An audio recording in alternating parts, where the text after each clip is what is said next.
Hello hello hello students. तर परत एकदा आपण जी सिरीज स्टार्ट केलेली होती प्रिव्हियस इयर सोल्युशन्स च्या सिरीज मध्ये तुमचं परत एकदा स्वागत आहे. आपण लास्ट लेक्चर पासून एक सिरीज स्टार्ट केली ज्यामध्ये आपला जो असतो तो प्रॉपरली पूर्ण फोकस आहे प्रिव्हियस इयर सोल्युशन्स कशांचे प्रिव्हियस इयर मध्ये आलेले नीट असो, महाराष्ट्र सीईटी नीट किंवा जेडब्ल्यू च्या फिजिक्स सेक्शन मध्ये असलेले प्रिव्हियस इयरच्या सर्व क्वेश्चन्सचे आपण चॅप्टर वाईज सोल्युशन्स घेत आहोत. डेली 10 सांगितलेले यामध्ये जरी डेली 10 दिसत असलं तरी साधारणपणे आपले 10 ते 15 या रेंज मध्येच दररोज क्वेश्चन्स डिस्कस होतील. कुठे? एक्सक्लुझिव्हली आपल्या फिजिक्स इन्स्टिट्यूट बाय शिवाजी हे जे चॅनल्स आहे या चॅनलवर. आणि हे जे आहे हे काय माझं इंट्रोडक्शन. ओके, चला चॅप्टर 1 आपण स्टार्ट केलेला होता लास्ट लेक्चर पासून. युनिट्स आणि मेजरमेंट त्यामधले काही साधारण 12 ते 13 क्वेश्चन्स आपण लास्ट लेक्चर मध्ये घेतलेली होती आणि उरलेले जे आहे ते आपण आता यामध्ये घेणार आहोत. चला, फर्स्ट क्वेश्चन आहे नीट 2020. बघा, क्वेश्चन्स खूप जुनाही नाहीये, जस्ट रिसेंट नीट 2020 मध्ये विचारलेला क्वेश्चन आहे. काय आहे question? The dimensions of stress are. आपल्याला विचारलेलं आहे की स्ट्रेसच्या डायमेन्शन्स काय असतील. चला, तर आपल्याला माहिती आहे थर्मल, तुम्ही फिजिक्स मध्ये लर्न केलेलं असेल, जे नवीन असतील किंवा ज्यांनी ऑलरेडी या स्ट्रेस बद्दल वाचलेलं आहे त्यांना माहिती असेल की स्ट्रेस काय असतो. तर stress is nothing but force per unit area. Stress is nothing but force per unit area हा असतो फॉर्म्युला कशाचा? स्ट्रेसचा. आता आपल्याला माहिती फोर्स म्हणजे काय असतो किंवा फोर्स आपल्याला डायमेन्शन्स विचारले आहेत. Force Newton second law of motion नुसार फोर्सला आपण लिहू शकतो मास इंटू ऍक्सेलरेशन, आणि एरिया म्हणजे ए. मासची डायमेन्शन असते, मास कशामध्ये रिप्रेझेंट करतो? केजी. केजी म्हणजे M. Acceleration is metre per second square, म्हणजे ऍक्सेलरेशनची डायमेन्शन असतील m0 l1 t-2. खाली एरियाच्या डायमेन्शन्स लेंथ स्क्वेअर. वरती सॉल्व्ह केल्यानंतर तुम्हाला मिळेल की m1 l1 t-2. आणि प्रत्येकाला मॅक्सिमम व्यक्तींना या फोर्सच्या डायमेन्शन शक्यतो पाठ असतात. ज्यांना पाठ नसतील तर कशा डिराईव्ह केला आपण? मासची डायमेन्शन m ची power 1.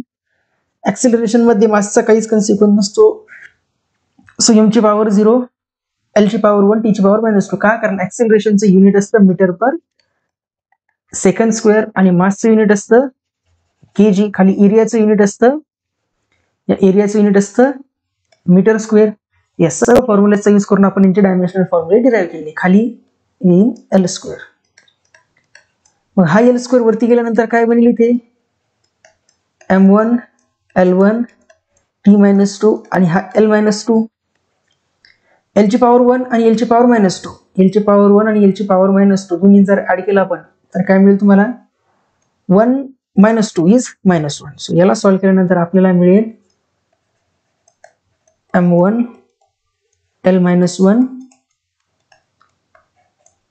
t-2 m1 l-1 t-2. ह्या कशाच्या मिळाल्या तुम्हाला डायमेन्शन? Dimensions of stress. स्ट्रेसच्या डायमेन्शन्स काय मिळाल्या मग आपण सॉल्व्ह केल्याच्या अकॉर्डिंग m1 l-1 t-2. कुठल्या ऑप्शन्स मध्ये मॅचअप करते? तर m1 l-1 t-2 yes, option number D. कुठला ऑप्शन करेक्ट? Option D. हे तुम्हाला स्ट्रेसच्या डायमेन्शन्स तर मिळाल्या, बट तुम्हाला आणखी एक पॉईंट लक्षात ठेवायचे की ज्या डायमेन्शन स्ट्रेस आहे त्याच डायमेन्शन्स असतात तुमच्या प्रेशरच्या. प्रेशरच्या सुद्धा डायमेन्शन्स याच असतात. याच डायमेन्शन्स असतात एनर्जी डेन्सिटीच्या. एनर्जी डेन्सिटी म्हणजे एनर्जी डेन्सिटीच्या डायमेन्शन जरी विचारल्या तरी याच मिळतील. आणि याच डायमेन्शन्स असतात तुमच्या modulus of elasticity. Modulus of elasticity. Modulus of elasticity मध्ये नॉर्मली तुमचा येतो यंग्स मॉड्युलस, बल्क मॉड्युलस आणि modulus of rigidity. Modulus of rigidity सर्वांच्या डायमेन्शन सुद्धा ह्याच असतात. तर तुम्ही स्ट्रेसच्या डायमेन्शन काढल्या तर ज्या डायमेन्शन स्ट्रेसच्या असतील त्याच डायमेन्शन प्रेशरच्या, त्याच डायमेन्शन एनर्जी डेन्सिटीच्या, त्याच डायमेन्शन यंग मॉड्युलसच्या, त्याच डायमेन्शन बल्क मॉड्युलस आणि त्याच डायमेन्शन मॉड्युलस ऑफ रिजिडिटी. आणि स्ट्रेसच्या डायमेन्शन्स कशा काढल्या तर stress is nothing but force upon area. फोर्सच्या डायमेन्शन्स m1L1T-2, एरियाच्या डायमेन्शन L2 वरती पाठवला तुम्हाला मिळालं m1L-1T-2. Correct answer option D. आणि ज्या डायमेन्शन स्ट्रेसच्या त्याचं डायमेन्शन प्रेशरच्या, त्याचं डायमेन्शन एनर्जी डेन्सिटी, त्याचं डायमेन्शन मॉड्युलस ऑफ इलास्टिसिटी, आणि मॉड्युलस ऑफ इलास्टिसिटी मध्ये असतात तुमचे यंग्स मॉड्युलस, बल्क मॉड्युलस आणि मॉड्युलस ऑफ रिजिडिटी. ओके, म्हणजे एकाच क्वेश्चन्स मध्ये तुम्ही भरपूर साऱ्या क्वांटिटीजच्या डायमेन्शन्स समजून घेतलेल्या आहे. नेक्स्ट क्वेश्चन मध्ये विचारलेले आहे तुम्हाला की the pair of quantities having same dimensions. खाली 4 ऑप्शन दिलेत A, B, C, D. हा कर्नाटक आणि 2013 मध्ये दिलेला क्वेश्चन आहे. आणि यामध्ये विचारलेले आहे, सरळ विचारलेलं आहे की ABCD 4 मध्ये तुम्हाला ऑप्शन दिसत आहेत, तर या 4 पैकी कुठल्या 2 क्वांटिटीचे डायमेन्शन्स इक्वल आहेत? कुठल्या 2 क्वांटिटीचे डायमेन्शन्स इक्वल आहेत? आपल्याला काय करावं लागेल, ऑप्शन बाय ऑप्शन जाऊ. बघा, पहिलं ऑप्शन बघू आपण. पहिल्या ऑप्शन मध्ये दिसतं इम्पल्स आणि सरफेस टेन्शन. तर आपल्याला माहिती इम्पल्स काय असते, इम्पल्स डिनोट केली जाते I, तो असतो फोर्स इनटू टाइम. इम्पल्सचे डायमेन्शन काय मिळेल मग तुम्हाला, dimensions of impulse is equal to फोर्सचे डायमेन्शन असते m1L1T-2 आणि टाइमची T. म्हणजेच काय मिळेल तुम्हाला, इम्पल्सची डायमेन्शन m1L1T-1. ही जी डायमेन्शन्स आहे इम्पल्सची, ती मिळेल तुम्हाला m1L1T-1. आणि सरफेस टेन्शन काय असतं, force per unit area. Surface tension yes, हा असतो फोर्स पर युनिट लेंथ. फोर्सच्या डायमेन्शन्स m1L1T-2, खाली लेंथचे डायमेन्शन्स L. सरफेस टेन्शन काय असतं, फोर्स पर युनिट लेंथ. फोर्सचे डायमेन्शन्स m1L1T-2, खाली लेंथ वरती गेल्यानंतर L ची पॉवर -1, L गेट कॅन्सल. म्हणजे इथे काय मिळेल तुम्हाला, सरफेस टेन्शनचे डायमेन्शन्स m1L0T-2. सरळ दिसते I आणि S दोन्ही इक्वल नाही आहेत. सो पहिलं ऑप्शन तर तुमचं करेक्ट नाहीच आहे. पहिलं ऑप्शन तर तुम्ही इथेच निग्लेक्ट करू शकता. मग इथे आपण या इम्पल्सच्या डायमेन्शन्स जर काढल्या तर तुम्हाला मिळतात m1L1T-1. या इम्पल्सच्या डायमेन्शन सरफेस टेन्शनच्या इक्वल तर नाही, बट तुम्हाला यावरून दिसत असेल की ह्याच डायमेन्शन्स जे आहेत, ह्या डायमेन्शन्स आहेत तुमच्या लिनियर मोमेंटम टीच्या. म्हणजेच आपण काय सांगू शकतो की लिनियर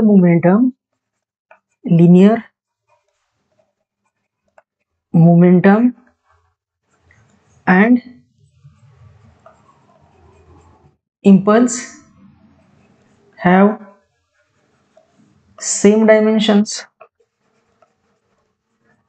म्हणजे पहिलं ऑप्शन तुमचं या पर्टिक्युलर क्वेश्चन साठी तर पहिलं ऑप्शन हे करेक्ट नाहीये.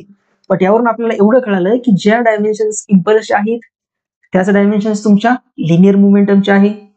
ज्या डायमेन्शन्स इम्पल्सच्या आहेत त्याच डायमेन्शन्स कशाच्या आहेत, तर त्याच डायमेन्शन्स आहे तुमच्या लिनियर मोमेंटमच्या. सो ए ऑप्शन तर तुमचं करेक्ट नाही. आता आपण चेक करू की अँग्युलर मोमेंटम आणि वरच्या डायमेन्शन्स इक्वल येतात का ते. याला मी इरेज करतोय आणि आता बघू आपण ऑप्शन बी करेक्ट येत आहे का. तर बघा ऑप्शन बी बघू, अँग्युलर मोमेंटम आपण रिप्रेझेंट करत असतो एल ने, जो असतो लिनियर मोमेंटम आणि डिस्टन्सचा प्रोडक्ट.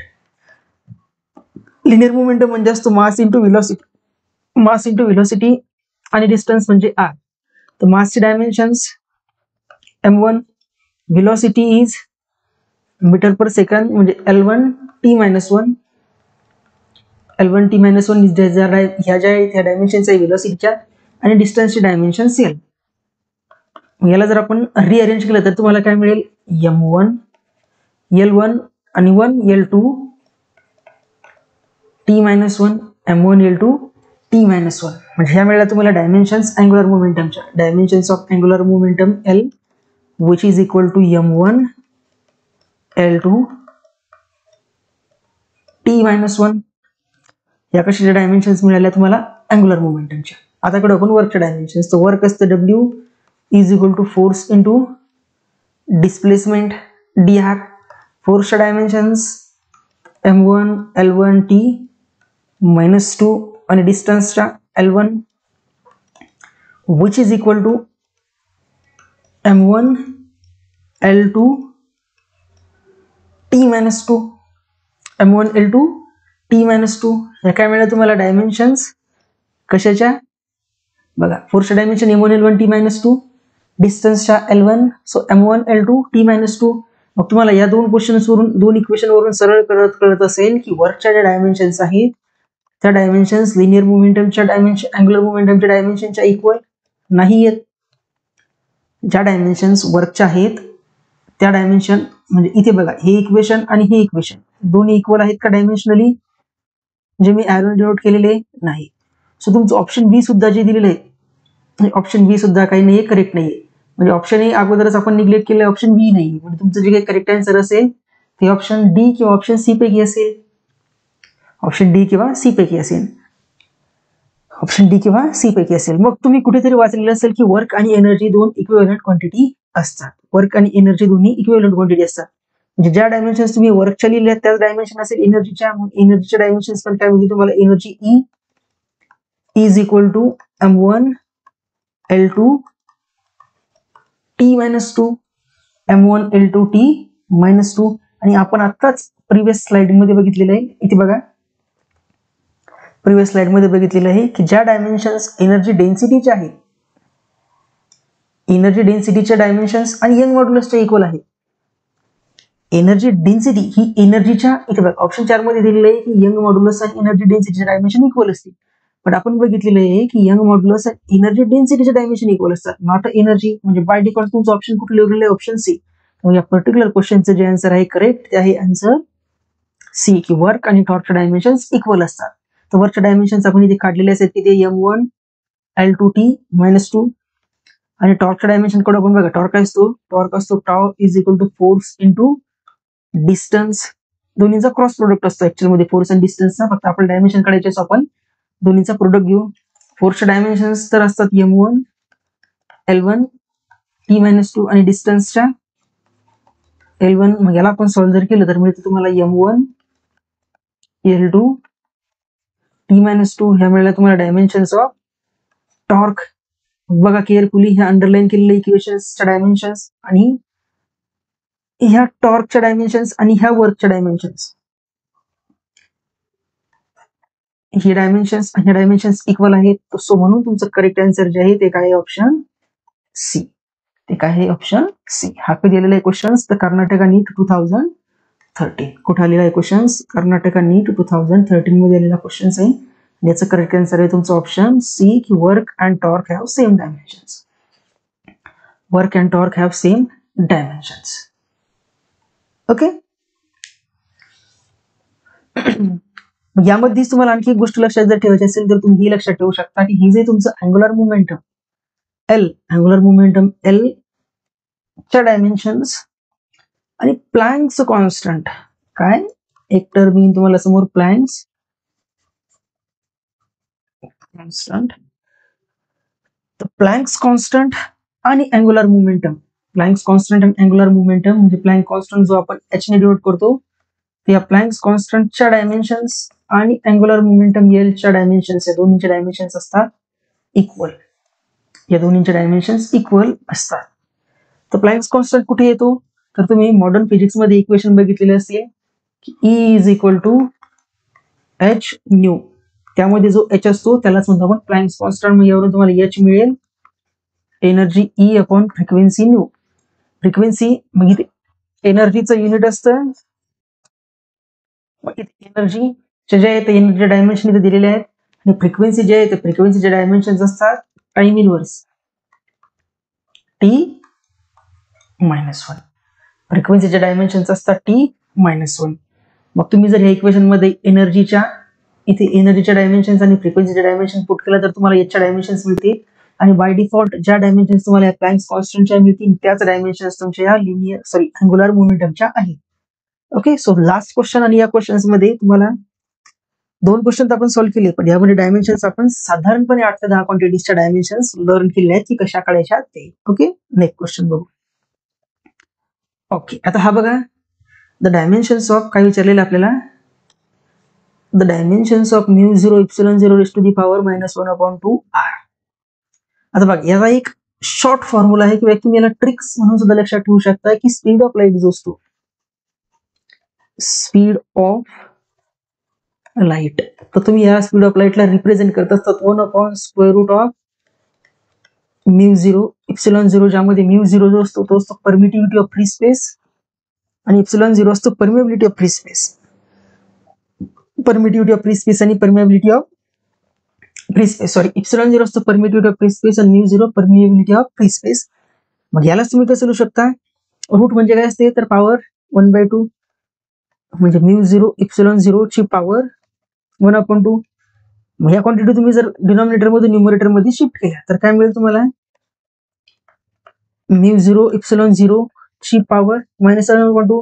आणि तुम्ही जर क्वेश्चन केअरफुली वाचला तर क्वेश्चन मध्ये हेच विचारलेलं आहे. म्हणजे आपण काय सांगू शकतो, ज्या डायमेन्शन्स स्पीडचे आहेत त्याच dimensions μ0 ε0 raised to the power -1/2. आणि आपल्याला मध्ये स्पीड म्हणजे काय, मीटर पर सेकंड, म्हणजेच m0 L1 t -1 किंवा m न लिहिता तुम्ही डायरेक्टली काय लिहू शकता यालाच L1 t -1. म्हणजे तुम्हाला मिळाल्या की dimensions μ0 ε0 raised to the power -1/2 च्या डायमेन्शन्स काय मिळाल्या, L1 t -1 L1 t -1. कुठल्या ऑप्शन मध्ये दिसतंय L1 t -1? Yes, option number C. कुठल्या ऑप्शन मध्ये दिसतंय, ऑप्शन सी L t -1. हा क्वेश्चन कधी आलेला आहे तर AIPMT मेन्स 2012 आणि AIPMT मेन्स 2011.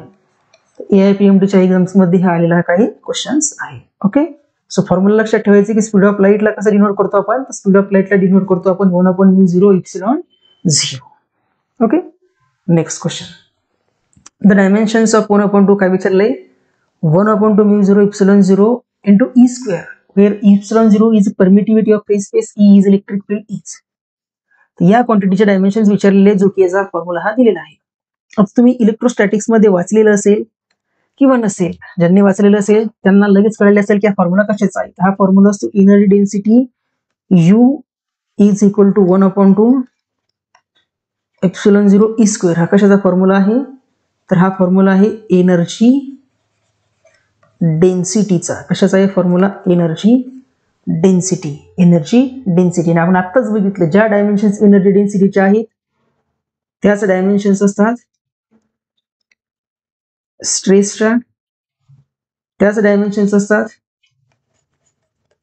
प्रेशरच्या, आणि त्याच डायमेन्शन्स असतात मॉड्युलस ऑफ इलास्टिसिटी, ज्यामध्ये मेनली तुमचा यंग्स मॉड्युलस येतो. Young's modulus. आणि आपण आत्ताच काढलेले स्ट्रेसच्या डायमेन्शन्स काय होत्या, फोर्स पर युनिट एरिया. स्ट्रेसच्या डायमेन्शन्स काय होत्या, force per unit area. Force म्हणजे m1 L1 t -2 आणि खाली एरिया म्हणजे L². मग याला जर सॉल्व्ह केलं तर तुम्हाला मिळेल m1 L -1 t -2. ह्या होत्या तुमच्या स्ट्रेसच्या डायमेन्शन्स किंवा प्रेशरच्या किंवा मॉड्युलस ऑफ इलास्टिसिटी किंवा यंग्स मॉड्युलस किंवा एनर्जी डेन्सिटी. एनर्जी डेन्सिटीचाच काय तुमचा formula 1/μ ε0 e square. So correct option काय असेल तुमचं, ऑप्शन बी. करेक्ट आन्सर काय, ऑप्शन बी. आणि हा क्वेश्चन सुद्धा AIPMT 2010 मध्ये आलेला आहे. AIPMT 2010. मग लक्षात ठेवायचे की ज्या डायमेन्शन एनर्जी डेन्सिटीच्या त्याच डायमेन्शन स्ट्रेसच्या, त्याच डायमेन्शन प्रेशरच्या, त्याच डायमेन्शन्स यंग मॉड्युलस, त्याच डायमेन्शन्स मॉड्युलस ऑफ रिजिडिटी, त्याच डायमेन्शन्स बल्क मॉड्युलसच्या. Okay, next question. Next question मध्ये विचारलेले if dimensions of physical quantity dimension formula दिलेला आहे m raised to the power a, l raised to the power b, t raised to the power c. तर तुम्ही A B C च्या काय values put up करू शकता जेणेकरून तुम्हाला चारपैकी करेक्ट ऑप्शन मिळेल. हा क्वेश्चन आलेला 2009 मध्ये. आता आपण काय करू, एका क्वेश्चनला एका ऑप्शन्सला बघू. पहिल्या ऑप्शन्स मध्ये जर तुम्ही m raised to the power a, l raised to the power b, t raised to the power c मध्ये a ची व्हॅल्यू 1, b ची व्हॅल्यू 0, c ची व्हॅल्यू 1 पुटअप केली, म्हणजे a ची व्हॅल्यू पुटअप केली 1, b ची व्हॅल्यू 0 आणि c ची व्हॅल्यू -1. मग ह्या व्हेलॉसिटीचे डायमेन्शन्स आहेत काय, ऑप्शन नुसार दिले की डायमेन्शन असतील व्हेलॉसिटीच्या, तर नाही. हे व्हेलॉसिटीचे डायमेन्शन्स आहेत का, नाही. सो पहिलं ऑप्शन तरी इथेच निग्लेक्ट झालंय. मग बघू ऍक्सिलरेशनच्या. ऍक्सिलरेशन मध्ये M raise to the power A, L raise to the power B, T raise to the power C मध्ये ए ची व्हॅल्यू आहे 1, so M raise to the power 1, B ची व्हॅल्यू आहे 2, so L raise to the power L raise to the power 1 आणि T ची value आहे, C ची value आहे -2. मग m1 l1 t -2 ऍक्सेलरेशनचे डायमेन्शन्स आहेत का? तर या ऍक्सेलरेशनचे डायमेन्शन्स आहेत का? नाही, या डायमेन्शन्स आहेत फोर्सच्या. सो सेकंड ऑप्शन सुद्धा इथेच कटलं. सेकंड ऑप्शन सुद्धा इथेच कटलं. त्यानंतर परत थर्ड ऑप्शन बघू. M raise to the power A, L raise to the power B, T raise to the power C. A ची व्हॅल्यू आहे 0, एम ची व्हॅल्यू 0, एल ची व्हॅल्यू, बी ची value -1, so L raise to the power -1 आणि T ची value -2, so T raise to the power -2. आणि C option सांगते की या डायमेन्शन्स कशाचे आहेत? तर फोर्सच्या. मग या डायमेन्शन्स फोर्सच्या आहेत का? m0 l -1 t -2 तर नाही, या फोर्सच्या डायमेन्शन्स आहेत का? नाही. सो सी ऑप्शन सुद्धा तुमचा इथून निग्लेक्ट झाला. सी ऑप्शन सुद्धा निग्लेक्ट झाला. मग बाय डिफॉल्ट जो चौथा ऑप्शन उरलेला आहे डी, तो काय तुमचं करेक्ट आन्सर असेल. तरी आपण काढून बघू. काय दिलं होतं मला? M raise to the power A, L raise to the power B, T raise to the power C. A ची value 1, so M raise to the power 1, B ची value -1, so L raise to the power -1, C ची value -2, so T raise to the power -2. आणि ह्या ज्या आहेत ह्या correct dimensions आहे कशाच्या? प्रेशरच्या. आणि आपण आताच बघितले की याच डायमेन्शन्स कशाच्या आहेत? तर स्ट्रेसच्या. याच डायमेन्शन्स कशाच्या आहेत? तर एनर्जी डेन्सिटीच्या. याच डायमेन्शन्स कशाच्या आहेत? तर यंग्स मॉड्युलसच्या. Young's modulus. Okay, so correct answer is option D. Question कधी आलेला आहे? तर 2009. ओके, चला अशा टाईपच्या क्वेश्चनला असं प्रत्येक ऑप्शन नुसार चेक करायचं. Next question. नेक्स्ट क्वेश्चन मध्ये विचारलेलं आहे आपल्याला की विच टू, खाली दिलेल्या ऑप्शन्स पैकी कोणत्या दोन क्वांटिटीजच्या have same dimension? Which two of the following have same dimensions? तर आपण आत्ताच बघितलंय की काय, एनर्जी डेन्सिटी आणि यंग्स मॉड्युलस दोन्हीचे डायमेन्शन्स काय असतात? इक्वल असतात. तर बघा पहिलेच ऑप्शन दिलेलं आहे की 1 आणि 4 हॅव सेम डायमेन्शन्स. आणि आपण आत्ताच बघितलेलं आहे की काय, एनर्जी डेन्सिटी आणि यंग्स मॉड्युलसच्या दोन्हीचे डायमेन्शन्स काय असतात? इक्वल. दोन्हीचे डायमेन्शन्स काय असतात? इक्वल असतात. सो बाकीचे ऑप्शन्स चेक करण्याची गरजच नाही. का? कारण की ज्या डायमेन्शन्स तुमच्या प्रेशरच्या आहेत त्याच डायमेन्शन्स आहे स्ट्रेसच्या, त्याच डायमेन्शन्स आहे एनर्जी डेन्सिटी, त्याच डायमेन्शन्स आहे यंग्स मॉड्युलस, त्याच डायमेन्शन्स आहे यंग्स मॉड्युलस, त्याच डायमेन्शन्स आहे तुमच्या बल्क मॉड्युलसच्या, बल्क मॉड्युलस. आणखी हे एक लक्षात ठेवायचे, आणखी लक्षात ठेवायचंय की अँग्युलर मोमेंटम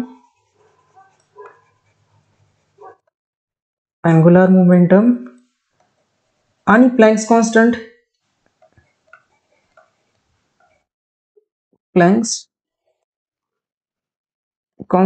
अँग्युलर मोमेंटम आणि प्लँक्स कॉन्स्टंट दोन्हीच्या सेम डायमेन्शन्स आहेत. आणखी वर्क आणि एनर्जी, वर्क आणि एनर्जीचे सुद्धा सेम डायमेन्शन असतात. आणखी फोर्स आणि टॉर्कच्या सुद्धा सेम डायमेन्शन्स असतात. फोर्स आणि टॉर्कच्या सुद्धा सेम डायमेन्शन्स असतात. तर हे काही असे फॉर्म्युलेस आहेत की जे तुम्ही डायरेक्टली लक्षात ठेवू शकता.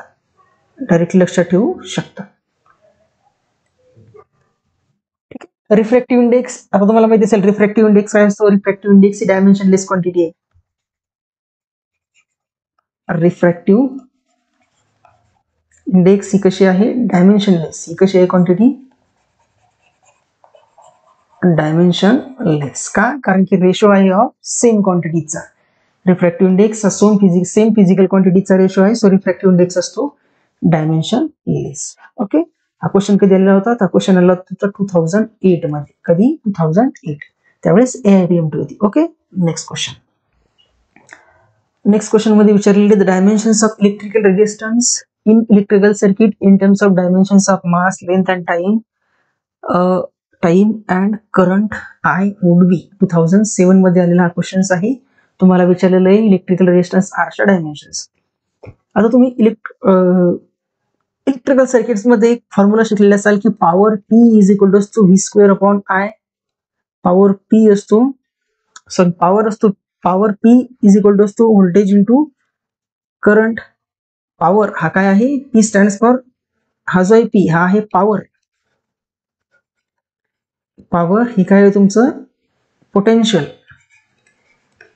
आणि आय काय आहे, हा आय आहे करंट, आय आहे करंट. हा एक फॉर्म्युला तुम्ही शिकलेला असाल इलेक्ट्रिसिटीमध्ये, electricity and magnetism चॅप्टर्समध्ये.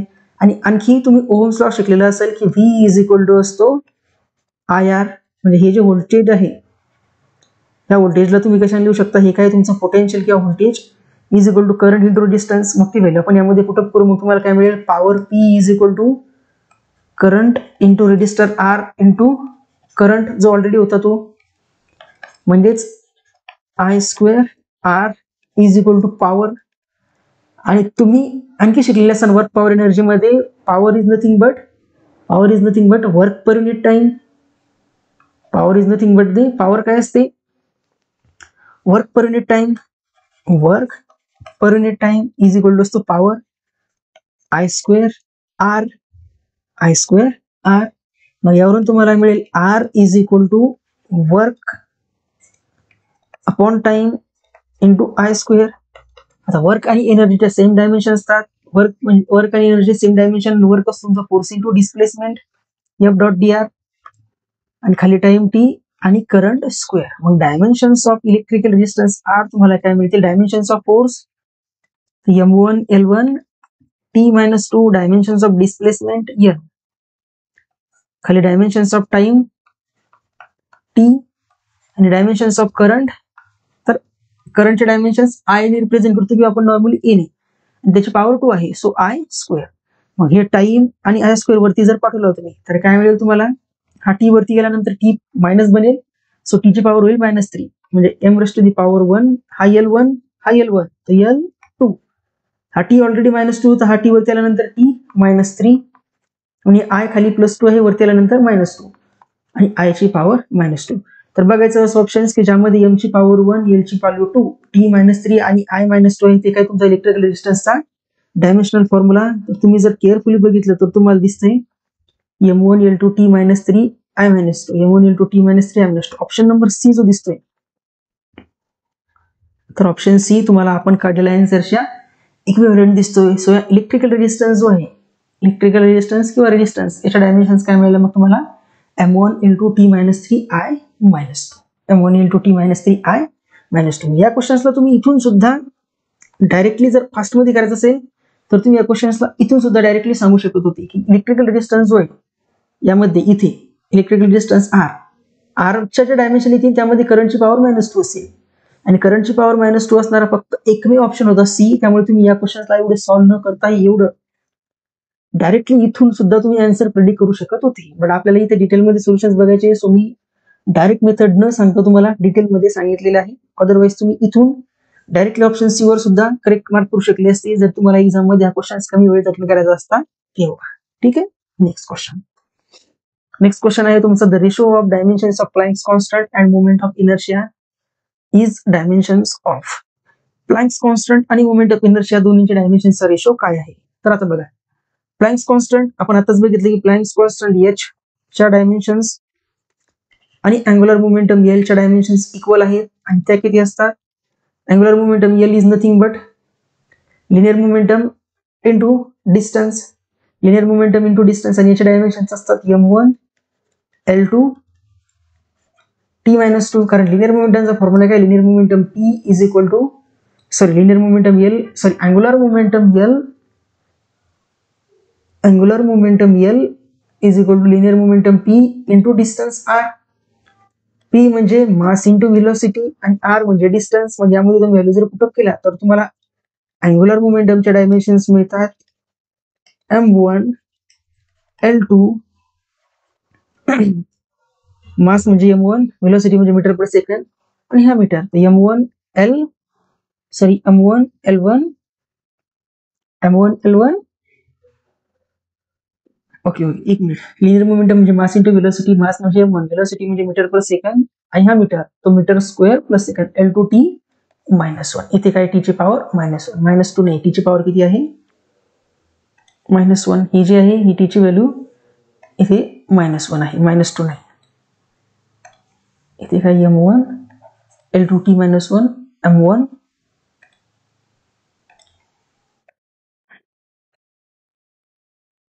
m1 L2t minus 1 ह्या तुम्हाला मिळाल्या डायमेन्शन्स ऑफ प्लँक्स कॉन्स्टंट. आणि मोमेंट ऑफ इनर्शिया जो आपण डिनोट करत असतो आय ने, तो काय असतो mv². मोमेंट ऑफ इनर्शिया जो असतो त्याला आपण काय रिप्रेझेंट करत असतो mr². मोमेंट ऑफ इनर्शिया असतो तुमचा mr², ज्यामध्ये m मास आणि r डिस्टन्स, म्हणजे m1 L0 सॉरी r2 म्हणजे l ची पॉवर 2 आणि टाइमची डायमेन्शन 0 असेल इथे. m1 L2 t ची पॉवर 0, कारण हा काय असतो मोमेंट ऑफ इनर्शियाचा फॉर्म्युला आहे की moment of inertia is mass into distance square, mass into radius of gyration किंवा जे काही डिस्टन्स असेल ऍक्सिस ऑफ रोटेशन पासून त्याचा स्क्वेअर. मास म्हणजे m ची पॉवर 1, r म्हणजे L2, इथे टाइमचा काही कन्सिक्वेन्स नाही, 2t ची पॉवर 0. मग आपल्याला काय मिळेल, dimensions of h, dimensions of h upon dimensions of moment of inertia is equal to वरती dimensions of m1 L2 t minus 1 आणि खाली हा m1 L2 t 0. So न्यूमरेटरचा m1, खालचा m1, वरचा L2, खालचा L2 गेट कॅन्सल, आणि इथे मिळाला तुम्हाला t ची पॉवर -1. आणि आपल्याला t ची power -1 is nothing but the dimensions of frequency. Frequency, कारण फ्रिक्वेन्सीचं युनिट काय असतं, हर्ट्स. त्यालाच आपण काय म्हणत असतो, सेकंद इनवर्स. हर्ट्स आणि तेच काय असतं, second inverse. So correct answer काय, फ्रिक्वेन्सी. फ्रिक्वेन्सी म्हणजे ऑप्शन नंबर बी. ऑप्शन बी. कशाचे डायमेन्शन्स आहेत त्या, फ्रिक्वेन्सीच्या. हा क्वेश्चन 2005 मध्ये, कधी 2005. ओके, नेक्स्ट क्वेश्चन बघू. The dimensions of universal gravitational constant are. Universal gravitational constant हा क्वेश्चन चाललाय तुमचा 2004 आणि 1992. Universal gravitational constant. आता तुम्हाला न्यूटन्स लॉ ऑफ ग्रॅव्हिटेशन माहिती असेल की gravitational force F is equal to -gm1 m2 upon r². मग यावरून काय मिळेल तुम्हाला, g is equal to -fr² upon m1 m2, म्हणजे dimensions of g is equal to dimensions of f dimensions of r² upon dimensions of m1 into dimensions of m2. मग याला जर तुम्ही सॉल्व्ह केलं तर तुम्हाला मिळेल dimensions of g is equal to फोर्सच्या डायमेन्शन्स, तर m1 L force into acceleration m1 L1t -2 dimensions of force into r² म्हणजे L2, r² म्हणजे L2, खाली मासची म्हणजे m1 m, दुसऱ्या मासचा हा m, तर हा एक m सोबत कॅन्सल, हा m वरती जाईल, होईल m ची व्हॅल्यू -1, m ची व्हॅल्यू -1, L ची पॉवर 1 प्लस 2, सो L ची पॉवर 3 आणि t ची पॉवर -2.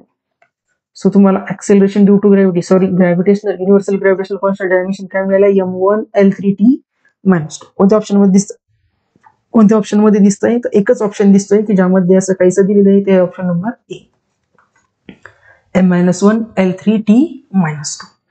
सो आपण काय केलं, फक्त न्यूटन्स लॉ ऑफ ग्रॅव्हिटेशन जो होता त्या फॉर्म्युल्यामध्ये व्हॅल्यू पुटअप केल्या आणि त्यावरून ज्याचे डायमेन्शन्स पाहिजे त्याला एका साईडला अरेंज केलं, उर्वरित टर्म इकडे. मग फोर्सच्या डायमेन्शन्स आपल्याला माहिती होत्या की m1 L1t -2, डिस्टन्स म्हणजे L², खाली 2 मासेस म्हणजे m ची पॉवर 2, m ची पॉवर 2 वरती गेल्यानंतर m ची पॉवर -1 झाला, n ची पॉवर 1 प्लस l ची पॉवर 2 हा झाला l ची पॉवर 3, t ची power -2. So correct option answer is option number A. Okay, next question. The dimensions of Planck's constants is equal to that of. आता आपण अगोदरच बघितले की प्लँक्स कॉन्स्टंटच्या ज्या डायमेन्शन्स आहेत ते कशाच्या डायमेन्शन इक्वल असतात, तर अँग्युलर मोमेंटमच्या. प्लँक्स कॉन्स्टंटच्या डायमेन्शन्स आणि अँग्युलर मोमेंटमच्या डायमेन्शन्स कशा असतात, इक्वल. सो या क्वेश्चनचा करेक्ट आन्सर काय, option number C, angular momentum. हा क्वेश्चन आलेला 2001. कुठल्याही प्रकारचं सोल्युशन म्हणजे सॉल्व्ह न करता आपण डायरेक्टली सांगू शकतो की प्लँक्स कॉन्स्टंट आणि अँग्युलर मोमेंटमचे डायमेन्शन्स ह्या इक्वल असतात. Okay, next question. which pair do not have equal dimensions. Question carefully बघा, डू नॉट हॅव विचारलेले, खाली तुम्हाला काही पेअर दिले त्यापैकी कुठल्या पेअरला इक्वल डायमेन्शन्स नाही, do not have equal dimensions. तर फोर्स आणि इम्पल्सच्या डायमेन्शन्स इक्वल असतात, ते आपण आताच बघितलेले. अँग्युलर मोमेंटम आणि प्लँक कॉन्स्टंटचे डायमेन्शन इक्वल असतात, हे बघितलेले. इलास्टिक मॉड्युलस आणि प्रेशरच्या डायमेन्शन सुद्धा इक्वल असतात, हेही आपण बघितलेले. टॉर्क आणि फोर्सच्या डायमेन्शन इक्वल असतात, कशा कशाच्या, फोर्स आणि टॉर्कचे डायमेन्शन्स इक्वल असतात, पण एनर्जी आणि टॉर्कच्या डायमेन्शन्स इक्वल नसतात. आणि आपल्याला तेच विचारले कशाच्या डायमेन्शन्स इक्वल नाही. तर करेक्ट आन्सर काय असेल मग तुमचं? Option A. हा क्वेश्चन कधी आलेला आहे? ओल्ड आहे 2000 मध्ये, पण थोडासा कन्सेप्च्युअल क्वेश्चन आहे. मग यावरून तुम्ही आणखी हे लक्षात ठेवू शकता की इम्पल्स आणि फोर्सचे dimensions, angular momentum, Planck's constant इथं आपण बघितलेलेच आहे. इलास्टिक मॉड्युलस म्हणजे काय? तर मॉड्युलस ऑफ इलास्टिसिटी जे सांगितलेले ते modulus of elasticity, pressure, energy density, stress या सर्वांचे डायमेन्शन्स काय असतात? इक्वल असतात. Okay, next question. The dimensions of impulse are equal to that of, आत्ताच बघितलं आपण इम्पल्सच्या ज्या डायमेन्शन्स आहेत ते इम्पल्सच्या डायमेन्शन्स कशाला इक्वल असतात? तर dimensions of impulse are equal to dimensions of इम्पल्सच्या डायमेन्शन्स आणि लिनियर मोमेंटमच्या डायमेन्शन्स इक्वल असतात. इम्पल्सच्या डायमेन्शन्स आणि ह्या लिनियर मोमेंटमच्या डायमेन्शन्स इक्वल असतात. त्याला करेक्ट करू आपण. डायमेन्शन्स ऑफ इम्पल्स आणि लिनियर मोमेंटम दोन्हीचे डायमेन्शन्स काय असतात? इक्वल असतात. हा क्वेश्चन सुद्धा जुना आहे, ओल्ड 1996 मध्ये विचारलेला. त्यावेळेस पीएमटी व्हायची, नीट व्हायची नाही. ओके, तो इम्पल्स आणि लिनियर मोमेंटमचे डायमेन्शन्स इक्वल असतात. प्रेशर आणि स्ट्रेसच्या डायमेन्शन इक्वल असतात. फोर्स आणि टॉर्कच्या इक्वल असतात. अँग्युलर मोमेंटम आणि अँग्युलर मोमेंटम आणि प्लँक्स कॉन्स्टंटच्या डायमेन्शन्स इक्वल असतात. Okay, next question. Which of the following dimensions will be same that of time? खाली तुम्हाला ए, बी, सी, डी असे 4 ऑप्शन्स दिले आहेत. तर यापैकी कशाच्या डायमेन्शन्स या टाइमच्या डायमेन्शन्स आहेत असं विचारलेलं आहे. कशा डायमेन्शन्स या टाइमच्या डायमेन्शन्स इक्वल आहेत असं विचारलेलं आहे. सो आता काय करायचं, तुम्ही डायमेन्शन्स टाइमच्या काळात बसायच्या का, की अगोदर आरच्या काळा, मग एलच्या काळा, मग सीच्या काळाने चेक करत बघा? नाही. तर लक्षात ठेवायचं आहे की dimensions of time is equal to dimensions of RC is equal to dimensions of L upon R and is equal to dimensions of 1 upon under root LC. ह्याच्यात क्वांटिटी आहे 3 की ज्या डायमेन्शन्स टाइमच्या आहेत त्या R इंटू C च्या dimensions सुद्धा टाइमच्या असतील. R into C च्या डायमेन्शन्स सुद्धा dimensions of time. L upon R च्या डायमेन्शन्स या सुद्धा आहेत डायमेन्शन्स ऑफ टाइम. आणि अंडर रूट LC ह्या सुद्धा आहेत डायमेन्शन्स ऑफ टाइम. सो ह्यापैकी आपल्याला दिसते की LC आहे, अंडर रूट LC असते तर त्या टाइमचे डायमेन्शन असतात. सो सी ऑप्शन सुद्धा तुमचं करेक्ट नाहीये. C अपॉन L, सो बी ऑप्शन सुद्धा करेक्ट नाहीये. R upon L, D option सुद्धा करेक्ट नाहीये. करेक्ट आन्सर काय तुमचं? Option number A. Correct answer is option A. L upon R is nothing but dimensions of time. Old question आहे 1996, but he G condition आहे ती condition काय करायची तुम्ही केअरफुली लक्षात ठेवायची आहे. Okay, next question. The dimensions of RC is, आत्ताच बघितलेलं आहे आपण, ज्या डायमेन्शन्स RCचे डायमेन्शन्स कशाच्या आहेत तर टाइमच्या. हा क्वेश्चन सुद्धा 1996 मध्ये विचारलेला आहे, हा 1995 मध्ये. RCचे डायमेन्शन्स कशाचे आहेत तर डायमेन्शन्स ऑफ टाइम. कशाचे डायमेन्शन्स आहेत RC ह्या डायमेन्शन्स ऑफ टाइम. खाली विचारलेले which of the following has dimensions of pressure, किंवा खाली 4 ऑप्शन दिले तर त्यापैकी प्रेशरची डायमेन्शन्स कोणती आहे? आता आपल्याला माहिती आहे, आणि क्वेश्चन कधी विचारलेला आहे 1994 आणि 1990. जुना क्वेश्चन आहे. मग आपल्याला माहिती आहे pressure is nothing but force per unit area. Pressure is nothing but force upon area. फोर्सच्या डायमेन्शन्स असतात M1 L1 T-2 आणि एरिया म्हणजे L स्क्वेअर. एरिया म्हणजे L स्क्वेअर वरती गेल्यानंतर बनेल L ची power -2. So M1 L-1 T-2. यामुळे तुम्हाला डायमेन्शन्स प्रेशरच्या आणि त्याच डायमेन्शन्स असतात स्ट्रेसच्या, जो की 2020 मध्ये विचारलेला होता. त्याच डायमेन्शन्स असतात तुमच्या एनर्जी डेन्सिटीच्या, त्याच डायमेन्शन्स असतात तुमच्या यंग्स मॉड्युलसच्या, किंवा यालाच काय म्हणू शकतो आपण dimensions of modulus of elasticity.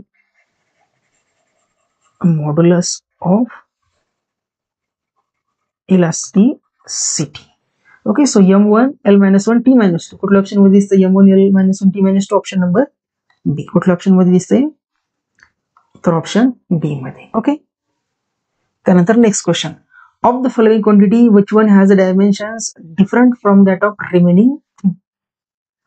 खाली तुम्हाला 4 ऑप्शन दिलेले आहेत, तर त्यापैकी कुठल्या क्वांटिटीचे डायमेन्शन ही उर्वरित 3 क्वांटिटीच्या डायमेन्शनच्या वेगळी आहे.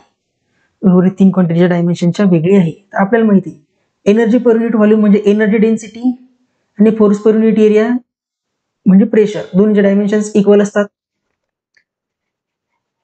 हे दोन्हीचे डायमेन्शन्स इक्वल आहेत. Product of voltage and charge per unit volume, voltage आणि चार्ज पर युनिट व्हॉल्यूम आणि अँग्युलर मोमेंटम. आता आपल्याला माहिती आहे अँग्युलर मोमेंटमचे जे डायमेन्शन्स आहेत, तर अँग्युलर मोमेंटमच्या डायमेन्शन्स उर्वरित 3 क्वांटिटी ज्या दिलेल्या आहेत तिन्हीच्या डायमेन्शनच्या कशा टोटली वेगळ्या. सो करेक्ट आन्सर का तुमचा option D, product of voltage आणि चार्ज. व्होल्टेज आणि चार्ज म्हणजे व्होल्टेज व्ही आणि चार्ज पर युनिट व्हॉल्यूम म्हणजे Q upon volume. Voltage into charge upon volume. So याच्याही काही डायमेन्शन ज्या निघतात त्या कशाच्या करस्पॉन्डिंग तुमच्या एनर्जी डेन्सिटीच्या करस्पॉन्डिंग निघतात. अँग्युलर मोमेंटम जो आहे ह्या दिलेल्या 4 ऑप्शन्स पैकी काय आहे, तुमची वेगळी क्वांटिटी आहे आणि तुम्हाला तेच विचारलेली आहे की खाली दिलेल्या 4 ऑप्शन्स पैकी अशी कोणती क्वांटिटी आहे की जिचे डायमेन्शन्स या उर्वरित 3 क्वांटिटीच्या डायमेन्शनच्या वेगळी आहे, तर ती कुठले डायमेन्शन्स आहेत, तर अँग्युलर मोमेंटम. हा क्वेश्चन सुद्धा खूप जुना आहे 1989, बट ठीक आहे विचारलेलं आहे तुम्हाला. आपण चॅप्टर वाईज घेत आहोत लास्ट 33 इयर 34 इयरचे जे काही क्वेश्चन्स असते 2021 पर्यंतचे. सो त्यामध्ये जसे जसे क्वेश्चन्स येतात टॉपिक वाईज तसे आपण घेत आहोत. सो करेक्ट आन्सर या क्वेश्चनचा करेक्ट आन्सर काय असेल, ऑप्शन डी. ओके. तो सो थँक्यू. काय करायचंय तुम्ही आपल्या अशाच व्हिडिओसाठी, प्रिव्हियस इयरच्या क्वेश्चनच्या सोल्युशनसाठी, नीटच्या, जेडब्ल्यूच्या, सीईटीच्या, फिजिक्स सब्जेक्टच्या आपल्या चॅनलला लाईक करायचंय, सबस्क्राईब करायचंय आणि तुमच्या मित्रमैत्रिणींसोबत सुद्धा शेअर करायचंय, जेणेकरून जास्तीत जास्त मुलांना काय झालं पाहिजे, त्याचा बेनिफिट झाला पाहिजे. ओके. लवकरच भेटूया नेक्स्ट लेक्चरमध्ये.